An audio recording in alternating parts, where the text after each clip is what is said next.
Hello, my friends. Today is Tuesday, September 3rd, 2019, and I thought I'd make a quick video. I haven't made one in a couple weeks. For those of you who don't know me, my name is Elizabeth, or Liz. I'm 53 years old. I live in Southern California. I had vertical sleeve gastrectomy weight loss surgery in April of 2014, so we're edging up on 5.5 years ago. My highest weight was 402 pounds. My surgery weight was 360.6 pounds. And my lowest weight post-op was 198. And right now I'm at 234 pounds. So I was 198 for a second. I don't know why I say this every time. Anyway, I've lost a lot of weight. I've kept off a lot of weight. I've kept off more than 150, I can't do the math in my head, but more than 150 pounds for over 4 years. So that's hugely successful. However, I am trying to lose a little bit more in preparation for plastic surgery. So what I have been doing recently is I set a challenge of 90, like what you can do in 90 days. And yes, I'm having a sugar-free Red Bull. And what I wanted to do was lose 25 pounds, have 50 strength training workouts, 4,500 sit-ups, 90 minutes of planks. I think that's it.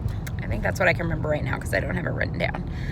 So, how's that been going? Well, I'm down the same 4 or 5 pounds that I have been. I'm like 3 weeks in. I'm down the same 4 or 5 pounds I've been down. But where I'm eating basically keto, and I've passed that part where you're craving all the things, sugary. I'm like today, I'm pretty much intermittent fasting. I stop eating, by like 7 o'clock at night. And usually I eat around noon. Today it is like almost 3 o'clock. I still haven't eaten just because of, well, actually, I take that back. I did just have some soy wasabi almonds because they were in my car, but just circumstances. I was at a business meeting and they had a lunch brought in and it was all sandwiches and I didn't want to be picking apart my sandwich in front of people. And I'm not even hungry. So I'm at that part with keto, where I'm not really often hungry and I'm not, craving sweet things. I was hanging with a friend this weekend and she wanted to go get crepes. And it's like I got in there and they had all these sweet crepes and I was like, I don't really want anything sweet. So that's like a huge win, if I do say so. So I had like half of a ham and cheese crepe. However, I was decidedly not keto that day. My carbs were not below 25 grams that day. But anyway, so that's where I'm at with that. What I've been really struggling with is getting to the gym. Man, this is usually something that comes pretty easily to me. I changed antidepressants a while back, and I'm actually just started wondering if maybe that has to do with this. But I just literally cannot make myself get up at 4 o'clock in the morning. Many of you realize that it's not a normal thing to get up at 4 o'clock in the morning, but I used to have zero problem doing it. Now I cannot do it. But there are opportunities in the afternoon for me to go to the gym. However, I'm allowing lots of things to get in the way. Going back tomorrow, I don't know if I'm going to hit that 50 in 90 days, but I'm going to give it my best shot, to do what I'm supposed to do, or what I said I was going to do. So, but I have been really struggling with getting into the gym and working out and, figuring out a schedule that I can stick to with that. So I appreciate everybody who's playing along with what can you do in 90 days. So here's something I don't know if I've talked about on here lately, but I started a blog maybe about a month ago. It's BlessandReleaseBaby.com. And over the weekend when I was visiting with my friend, we watched my 600-pound life, some episodes of my 600-pound life, which I hadn't watched in quite a while. And there were things about it that resonated with me,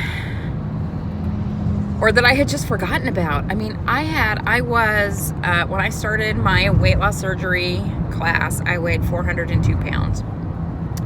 Although I was independent, no one needed to take care of me, my life was severely compromised. And watching that show just reminded me of how seriously compromised I was. And in addition, like, some of the people would lose like 200 pounds before they had surgery, and they would be at the weight that I was. And it was so hard to imagine that that was where I came from. And it doesn't really matter, but I think I have sort of, I don't know, I've just sort of forgotten about that person. And watching my 600-pound life over the weekend made me think about it a bit more than I usually do, because usually, honestly, I never think about it. It's not a thing that I think about, because this is my life now, and it's a good life, and it's an active life. And although I'm not thrilled with how my body looks right now, my body is not prohibiting me from doing anything. Well, except getting plastic surgery today, because if I were to do that in Bogota, I have to be at the lower weight than I am at right now for BMI. So I guess my body is, that's the only thing. But money's probably keeping me from that too. Anyway, I digress. But I went back yesterday and was reading I wanted to look at some of the things I had written when I was at a higher weight and see where my head was. And so I published one of those yesterday on my blog if you want to check it out. And it's sort of about fat acceptance.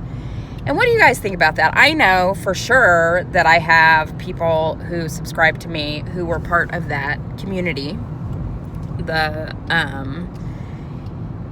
And there was like a hot minute there when I thought I had acceptance of my body when I was super morbidly obese. But the reality is that I think for me, it was just because I'd found a community who was accepting of my body shape at that time. So although I was not self-accepting at that point, and even though I thought I was, when I think deeply about it, I don't think I was. But what that time did show me through, I don't know, any of you guys know what Dimensions is? Dimensions, I don't even know if it's still around now, but Dimensions was a website online that was for people who were fat and their admirers. And when I discovered that site, and I discovered women who were larger taking pictures of themselves or being photographed, I started to see what was beautiful about round bodies in a way that I never had before. And I saw it somewhat in myself too, which was interesting, because for so long I had been told that that wasn't beautiful. But anyway, my head's been in that space since we watched my 600-pound life. I don't even know why I'm talking about this. But how it was then, how it is now, what I thought about how I looked at different points, and what I think about now. I mean, I don't know what's happened. I'm assuming it's just gravity and age. But for a few years post-op, I was totally fine with how my body was. And there was a period of time where I didn't think I needed plastic surgery. And I was prideful enough to think that that was because I worked out, because I always, met my macros, because I have predominantly changed my eating habits 80% of the time. I thought it's because, okay, I was an A+ weight loss surgery patient, but I'm not an A+ weight loss surgery patient because I'm still BMI classified obese. However, I have made the changes that I think people have to make to keep 150 plus pounds off for multiple years. However, the way I would hear people say, I feel so less sexy. I'm just rambling. I feel much less sexy now than I did when I was overweight because of loose skin. Well, suddenly, over the last year, my loose skin is it's just there in a way that it wasn't before. And so I'm struggling with some issues about how I feel I look. And I'm struggling with issues around aging and what that looks like, and all the things about appearance. I don't know. That's just where my head was. I thought I'd share it, but I don't want to make this. I have no real point other than that's just what's going on in my mind about weight loss and body acceptance and all the things. What's going on in your mind about those things? Tell me all the things. I miss you guys. Check out my blog.